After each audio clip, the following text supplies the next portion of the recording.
Sur Alsace 20, un petit peu d'histoire, notre histoire, ça va vous passionner, Marek Alter et Véronique. Vous allez nous parler du pétrole, et il y en a en Alsace. Et il y en a eu, effectivement, et les premiers à l'utiliser, ce pétrole, c'était les sangliers. Oui, les Wildseil, parce qu'en fait, ils s'enduisaient du pétrole qu'on trouverait dans les affleurements huileux et graisseux pour se débarrasser de la vermine, en fait. Et c'était à Merkwiller-Pechelbronn, entre Kutzenhausen et Preuchdorf. Ah, c'est le pétrole qui ressort de la terre. Effectivement, il n'y avait pas besoin d'aller creuser bien loin, ça montait jusqu'au-dessus de la nappe phréatique. C'est dans la forêt d'Alsace du Nord. Alors bon, imaginez des sangliers enduits de pétrole, ça devait quand même faire bizarre aux habitants de l'époque. Et c'était inflammable. Et est-ce que les hommes l'utilisaient aussi? Bien sûr, par la suite pour graisser les roues des chariots et aussi pour se soigner. Pour soigner les plaies aux dents notamment. Alors bon, vous imaginez que dents. Oui, aux dents. D'accord, on mettait du pétrole. Oui, ça permettait de faire comme un petit mastic. Hein. Ouais. Ça tient, c'est pas très bon, mais ça mastique, c'est sympa. En 1498, il est fait mention pour la première fois des sources de pétrole de Pechelbronn à l'époque. C'est l'historien Jacob Wimfeling qui mentionne cette source de bitume. Beaucoup d'apothicaires et de médecins veulent utiliser cette source incroyable pour soigner, donc principalement, mais il n'y a pas vraiment d'exploitation industrielle puisque entre les guerres de religion et la guerre de 30 ans, on n'y arrive pas trop. Déjà à l'époque. Toutes les armées qui passent sur le territoire d'Alsace, aucune industrie ne se met en place. En 1734, il y a un étudiant en médecine de Heurt, qui s'appelle Jean-Théophile Eiffel, il vient de Wörth, ça ressemble un petit peu. Il écrit sa thèse sur les bienfaits de l'huile de pétrole d'Alsace et toutes ses applications. Il parle des nombreux affleurements huileux de l'Alsace du Nord et il cite des expériences de distillation qu'il a menées.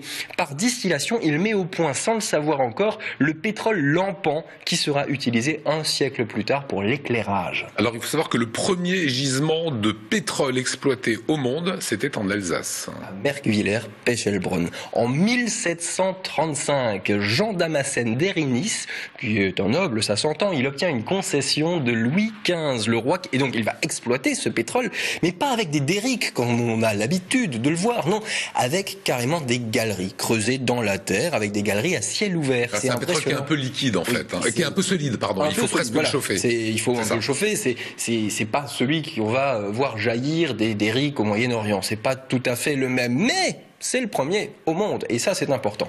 En 1740, Jean Damascène d'Erinis va vendre à Ancillon de la Sablonnière. C'est l'interprète du roi de France dans les ligues suisses, et lui, il a une idée derrière la tête, puisqu'il a eu le monopole des routes bitumées en Suisse, dans la région de Neuchâtel. Donc forcément, il a besoin de plein de pétrole. Ce Louis-Pierre Ancillon de la Sablonnière va créer en 1741 la première société pétrolière par action, et c'est le début d'une superbe aventure. Qui sera la famille Lebel, en fait, qui récupère tout cela? Oui, en 1768, ils vont racheter, cette famille Lebel, cette concession, et ça va durer sur plusieurs générations. Les Lebel ne voulaient pas exercer que de l'industrie pétrolière, ils vont aussi s'adonner à l'agriculture, parce que déjà à l'époque, au XVIIIe siècle, le marché du pétrole, c'est un peu n'importe quoi, il y a des hauts, il y a des bas, donc il y a des années où on va plutôt faire du travail au champ plutôt que d'extraire du pétrole, c'est beaucoup plus rentable. À l'époque. Et alors, les Lebel, les Lebel vont avoir un descendant très illustre. En 1879,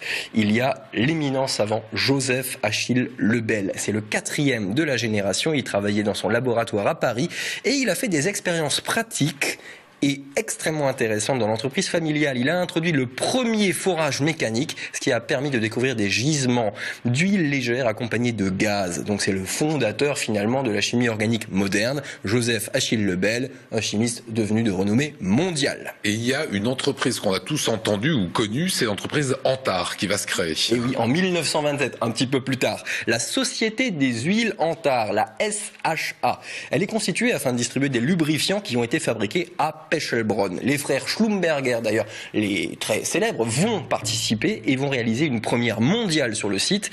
C'est la prospection électrique du pétrole. Bon, en 1944, l'aviation américaine bombarde, bien sûr, il fallait couper l'approvisionnement en essence des armées allemandes et on reconstruit par la suite. Mais en 1970, avec la crise du pétrole et bien sûr la concurrence du Moyen-Orient, là on ferme définitivement. Allez, une petite note légère pour finir.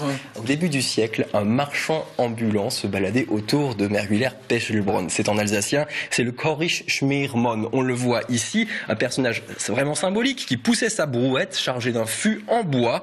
Et il allait de village en village pour aller graisser les essieux des carrioles de chacun. Alors on le voyait arriver avec beaucoup de bonheur puisque ça permettait de faire avancer les charrettes de façon silencieuse, sans cuiner, et c'est super important.